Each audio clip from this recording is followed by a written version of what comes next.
ஒரு 95 டிகிரி திரும்பி இப்படி போயிட்டு இருக்குது. இவ்வளவுதான் மனம் திரும்பி இருக்குது. 100க்கு 100 கம்ப்ளீட் டர்ன் வந்த ஆட்கள் ரொம்ப குறைதான். உங்க ஆண்டவர் நம்மளை தொடும்போது இந்த மைண்டை தொட்டு முற்றிலும் திருப்ப விரும்புகிறார். இதுல ஒரு டிரான்ஸ்ஃபர்மேஷன் வந்துட்டுன்னா நீங்க நல்லா ஜெபம் பண்ண முடியும். ஹல்லேலூயா. அந்த ஜெபத்தை நீங்க கான்சென்ட்ரேட் பண்ணி குவாலிட்டி டைம் ஆண்டவரோட ஸ்பெண்ட் பண்ணுங்க. ஆண்டவர் உங்களை நிச்சயமா ஆசீர்வதிப்பார். சரி, மூணாவது, நல்ல ஜெபத்துக்கு பதில் வரணுமா? Intensity in prayer. Intensity in prayer. நம்ம ஜெபத்துல அதிக ஊக்கமா ஜெபம் பண்ணணும். இன்டென்சிட்டி, ரொம்ப தீவிரமா ஜெபம் பண்ணணும். வேற எதுலையும் தீவிரமா இருப்பீங்க, மற்றதெல்லாம் தீவிரமா இருப்பீங்க. சண்டை போடுறதுல உங்களை விட்டா தீவிரமா போட்டு முடிச்சிருவீங்க. மற்ற வேலைக்கு போய் பணம் சம்பாதிக்கணும்னா தீவிரமா இருப்பீங்க. நம்ம ஊர்ல இந்த காய்கறி கடைக்காரங்கள்லாம் நீங்க பாருங்க, எத்தனை மணிக்கு அவங்க எழும்புவாங்க? காலையில 3 மணி 4 மணிக்கு ராத்திரியே போய் அங்க கொத்துவா சாவடின்னு ஒரு இடத்துல போய் உட்கார்ந்து அங்க போய் ராத்திரியெல்லாம் முழிச்சிருந்து 3 மணிக்கு 4 மணிக்கு காய்கறியை வாங்கிட்டு வந்து 5 மணிக்கே கடையை திறந்து காலையிலெல்லாம் வச்சு வித்துட்டு மத்தியானம் வரைக்கும், மத்தியானம் 3 மணிக்கு ஏதாவது கொஞ்ச நேரம் போய் தூக்கிட்டு திரும்ப கடைக்கு வந்து ஆரம்பிச்சு. என்ன இன்டென்சிட்டி பணத்துல இருக்கிறான் பாருங்க. அவங்கள பார்த்து அட்லீஸ்ட் நம்ம ஆண்டவர் காரியத்துல அவ்வளவு இன்டென்சிட்டியா இருந்தா பரலோகம் என்னைக்கோ வந்து சேர்ந்திருக்கும். இயேசுநாதர் என்னைக்கோ வந்திருப்பார் நம்மகிட்ட. நமக்கு அதுல தான் தீவிரம் வர மாட்டேங்குது. அப்ப ஜெபத்துல கொஞ்சம் தீவிரமா ஜெபம் பண்றதுக்கு நம்ம பழகணும். ஹல்லேலூயா. இயேசுநாதர் எப்படி ஜெபம் பண்ணார் கெத்செமனே தோட்டத்துல? இப்ப சில ஆட்கள் இப்போ சொல்றாங்க, கெத்செமனே தோட்டத்துக்கு போனேன், எருசலேமுக்கு போனேன், இன்னமும் ஒரு மாதிரி மாறிட்டேன். சும்மா இந்த கதையெல்லாம் அடிக்க கூடாது. இங்க இருக்கிற இடத்துல இயேசுநாதர் இப்போ அங்க இல்லை, உங்களுக்கு தெரியுமா? சில ஆள் நான் சாகிறதுக்கு முன்னால ஒரு தடவை இஸ்ரேலுக்கு போயிட்டு வந்துடணும் அப்படின்னு நினைக்கிறாங்க. போங்க, நான் வேண்டான்னு சொல்லலை. சில நல்ல ஊழியக்காரர் சிலர் பணம் இன்னும் அந்த நோக்கம் இல்லாமல் அவங்களுக்கு ஒரு ஃப்ரீ டிக்கெட் கிடைக்கும் அப்படின்னு இல்லாமல் சில ஆட்கள் கூட்டிகிட்டு போகிறாங்க. அதுக்காக தோத்துறோம். ஆனால் நிறைய பேர் இதை எதா மாற்றிட்டாங்க, பிஸ்னஸாக மாற்றி நீங்கள் இஸ்ரேலுக்கு போனால் எல்லாம் மாறிடுவீங்க. அப்படிலாம் மாறும். இங்கே மாறாத ஆள் அங்கே மாறாது. அங்கே இயேசுநாதர் இப்போ இல்லை. முந்தி இயேசுநாதர் நடந்த இடம் இருந்த இடம்லாம் எங்கே போயிட்டு பூமிக்குள்ளே போயிட்டு. இப்போ அவங்க ஜோடிச்சு சில இதெல்லாம் வச்சுருப்பாங்க, கைடு அப்படி இப்படி சொல்லுவாங்க. ஏன்னா அவனுக்கு பணம் சம்பாதிக்கணும் அந்த ஊருக்கு.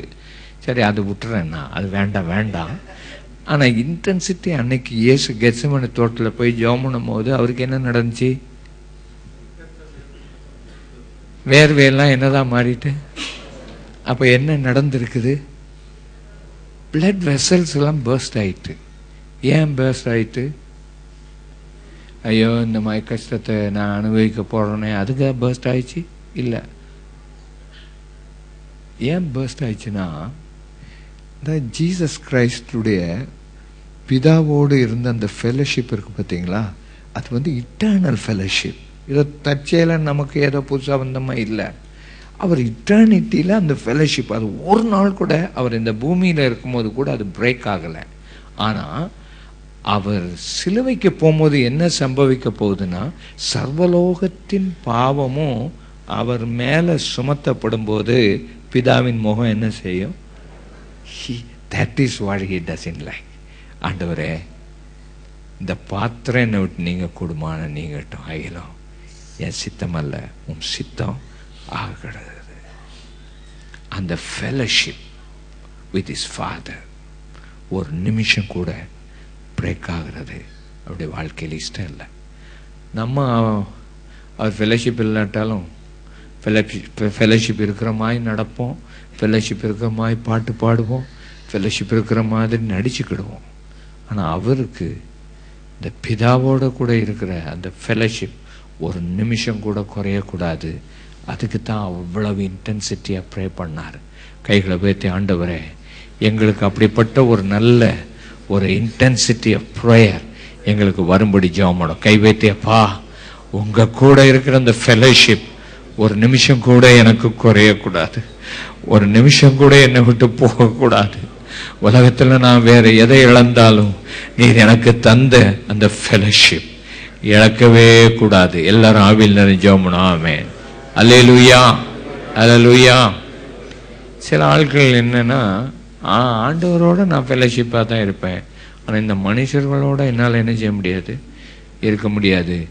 சில ஆள் விழுந்து விழுந்து ஜெபம் பண்ணும். ஆனால் ஒரு அம்மா இருந்தாங்க, அந்த அம்மா ஒவ்வொரு ஃப்ரைடேயும் வருவாங்க, உலகமெல்லாம் ஜெபம் பண்ணுவாங்க, ஒரு ஃப்ரைடே கூட மிஸ் பண்ண மாட்டாங்க. அவங்களுக்கு சோமலாட்டா கூட வந்து காலையிலேருந்து சாயந்தரம் வரைக்கும் உட்காந்து ஜெபம் பண்ணுவாங்க. 89 வயசு அந்த அம்மாவுக்கு, இன்னைக்கு வரைக்கும் ஜெபம் பண்ணிக்கிட்டு இருக்காங்க. அப்போ அவங்க சிஸ்டர் ஒரு தடவை சோமலாமல் கிடந்தாங்க. நான் சொன்னேன், அம்மா உங்கள் சிஸ்டர் சாக போகிறாங்க, கொஞ்சம் போய் பார்த்துட்டு வாங்க. அதெல்லாம் நான் பார்க்க மாட்டேன், நான் இயேசுவோட கூட தான் நான் இருப்பேன் அப்படின்னா அந்த அம்மா செத்தா கூட போய் பார்க்கல. இது உண்மையான ஒரு ஜீவியம் கிடையாது. இதெல்லாம் மாய்மாலமான ஜீவியம். கண்ட சகோதரனிடத்தில் அன்பு கூறாதவன் காணாத தேவனிடத்தில் எப்படி நீ அன்பு கூறுவா? அதாவது the vertical and the horizontal life of fellowship. பைபிளில் சொல்ல கூடுமானால் யாவரிடத்திலும் எப்படி இருங்க, சமாதானமாக இருங்க. நீங்க சமாதானமாக ஆயிரணும். ஒரு ஆள் உங்களை பிடிக்காம இருக்கும், அவங்க உங்ககிட்ட பேச மாட்டாங்க, ஆனால் நீங்க அவங்ககிட்ட போய் என்ன செய்யணும், பேசிடணும். அவங்க உங்களோட சமாதானம் ஆகாட்டா அது அவங்க காரியம், நீங்க செய்ய வேண்டிய செய்யணும். ஒருவேளை நீங்க கூட தப்பு செய்திருக்க மாட்டீங்க, அவங்க தான் தப்பு செய்திருப்பாங்க, 100க்கு 100 அவங்க தான் தப்பா இருப்பாங்க. நீங்க அவங்க கிட்ட பேசணும், நீங்க அவங்க கிட்ட பேசணும். எனக்கு ஒரு ஆள் பயங்கர துரோகம் பண்ணிட்டார். துரோகம் பண்ணால் நான் செல்ஃபோனில் அந்த ஆளுடைய பேர் இருக்குது.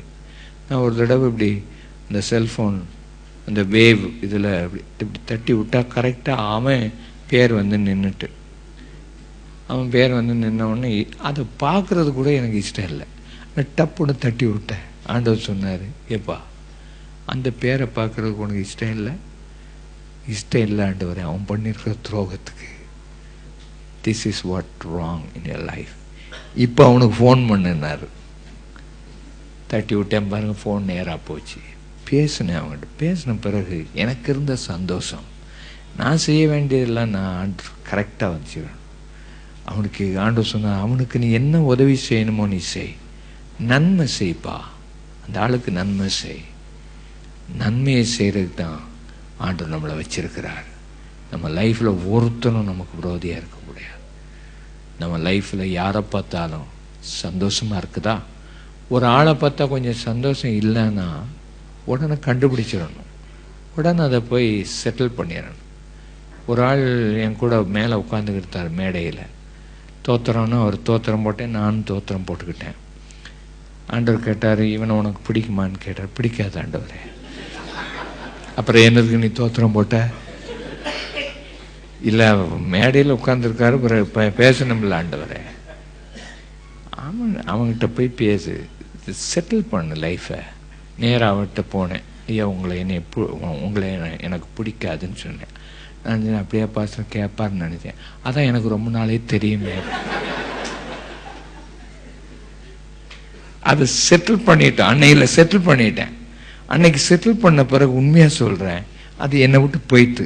இப்போ அவர் எங்கே பார்த்தாலும் அவரை சந்தோஷமாக பார்த்து பேச, அவரும் என்னை சந்தோஷமாக பேசுவார். எனக்கு பர்த்டேனா அவர் தான் காலையில் 4:45 மணிக்கே ஃபோன் அடிக்கிறார்.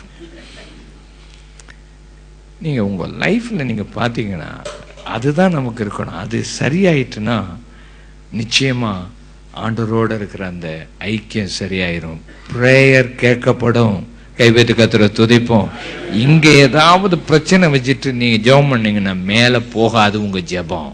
அப்போ ஜெபத்துக்கு பதில் இருக்கணும். எந்த துரோகியையும் மன்னிக்கிறதுக்கு நீங்கள் உங்கள் இருதயத்தில் ஆண்டவர்கிட்ட கேடுங்க. இன்டென்சிட்டி ஆஃப் ப்ரேயர் உங்களுக்கு வேணும். அடுத்தது உங்கள் ஜெபம் கேட்கப்படணும்னா விசுவாசம். உங்கள் ஜெபம் கேட்கப்படணும்னா என்னது? விசுவாசம். விசுவாசம் இருந்தால் தான் ஜெபம் கேட்கப்படும்.